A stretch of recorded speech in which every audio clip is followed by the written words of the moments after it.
দুৰ্গা পূজা উপলক্ষে নগাঁও আৰক্ষীৰ সংবাদমেল দুৰ্গোৎসৱক কেন্দ্ৰ কৰি ৰাজ্যলৈ নগাঁও প্ৰশাসনৰ কেইবাটাও নতুন নিৰ্দেশনা জিলাখনৰ 407টা স্থান আৰু নগাঁও চহৰৰ 115টা স্থানত অনুষ্ঠিত হ'ব দুৰ্গা পূজা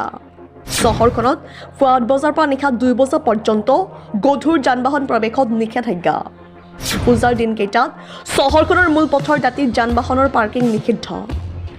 জৰুৰী হেল্পলাইন নম্বৰৰ লগতে প্ৰশাসনৰ 3টা নিয়ন্ত্ৰণ কক্ষ থাকিব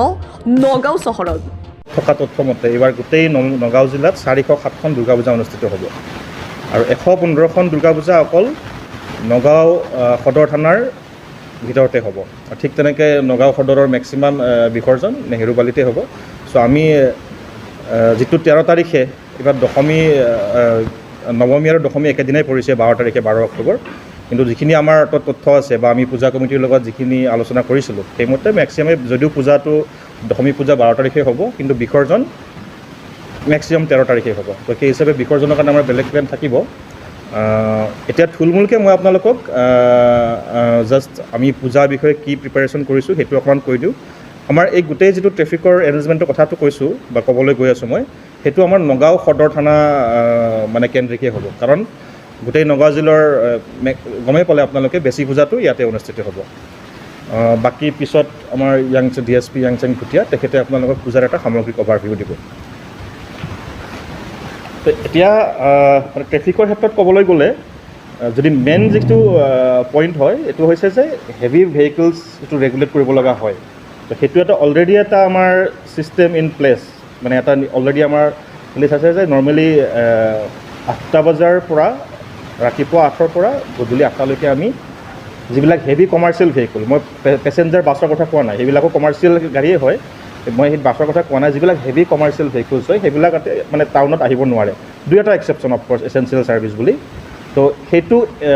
বৰ্তি থাকিব আৰু তাৰ উপৰিও এতিয়া ৰাতি মানে 8 AM to 2 AM মানে 18 ঘণ্টা ক'ব গ'লে হেভি ভেহিকলছক আমি সোমাব নিদিওঁ তাত দুই এটা পৰিস্থিতি ৱাইজ আমি ডিষ্ট্ৰিক্ট মেজিষ্ট্ৰেট অফিচৰ লগত কথা পাতি দুই এটাত হয়তো বা ধৰি লওক FCI হওক বা কেতিয়াবা যদি একদম এচেঞ্চিয়েল কিবা কমিউনিটিৰ কিবা ডিমাণ্ড আহে তেনেকুৱা হয়তো ডেফিনেটলি মানে ভাবি চোৱা হ'ব ডেফিনেটলি এইটো যাতে কাৰো ইনকনভিনিয়েঞ্চ নহয় সেইখিনি আমি নজৰ ৰাখিম কিন্তু সামগ্ৰিকভাৱে ক'ব গ'লে 8 AM to 2 AM আগতে 12 ঘণ্টা আছিল পূজা বুলি এইকেইদিন 18 ঘণ্টা সেইটো এটা আমি হেভি ভেহিকলছত আমি মানে এটা ৰেষ্ট্ৰিকশ্যন প্লেচ কৰিছোঁ আৰু যিখিনি গাড়ী আহিব আমি মানে কেনেকুৱা এটা মই এটা সামগ্ৰিক আপোনালোকক দি দিছোঁ বৰঘাটত আমি গাড়ী কিছুমান বন্ধ কৰি দিম যদি তেওঁলোকে যদি কিবা সোমাবলৈ চেষ্টা কৰে ঠিক তেনেদৰে উৰিয়াগাঁও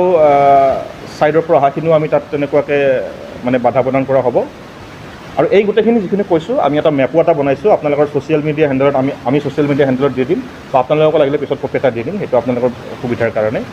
ঠিক তেনেদৰে ঢিং ৰোডৰ পৰা যিখিনি আহিব হেবৰগাঁৱলৈ সেইটো ডাইভাৰ্ট কৰা হ'ব বকুলতল পথ নিয়াৰ ডিউ কেয়াৰ হস্পিটেল বেবেজিয়াৰ ছাইডৰ পৰা যিখিনি হেভি ভেহিকুল আহিব সেইখিনি ডিমগুৰি পইণ্টত মানে ডাইভাৰ্ট কৰা হ'ব টুৱাৰ্ডছ নেশ্যনেল হাইৱে বৰঘাটৰ হাইৱে ছাইডলৈ আৰু যিখিনি লক্ষ্মীনগৰ চাৰিআলিৰ পৰা আহিব টুৱাৰ্ডছ হেবৰগাঁও সেইখিনি বেবেজিয়াৰ তাতে ডাইভাৰ্ট কৰা হ'ব আৰু যদি আৰু ডিমগুৰি চাৰিআলিতো কিছু কৰা হ'ব যিখিনি মৰিকৰং চাৰিআলিৰ পৰা আহিব চেষ্টা কৰিব সেইটো আমি ডিমগুৰি তিনিআলিত তাতে আমি ডাইভাৰ্ট কৰি দিম ইয়াৰ উপৰিও কিছু পাৰ্কিঙৰ ক্ষেত্ৰত আমি ক'বলৈ যাওঁ যে ডেজিগনেটেড নৰ্মেলি কি হয় নগাঁও টাউনত যেতিয়া কিবা ডাঙৰ অনুষ্ঠান হয় নেহেৰুবালিখন বহু ক্ষেত্ৰত তাত যদি নেহেৰুবালিখন মিটিং ভেন্যু নহয় তেতিয়া আমি সেইখনকে এটা পাৰ্কিঙত ডেজিগনেটেড প্লেচ হিচাপে ইউজ কৰা যায় ইনক্লুডিং ইলেকশ্যন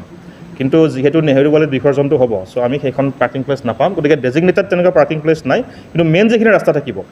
ৰোড ছাইড কোনো পাৰ্কিং কৰিব দিয়া নহ'ব নগাঁৱৰ পৰা বিভূতি বৰাৰ ৰিপৰ্ট সুহানা লাইভ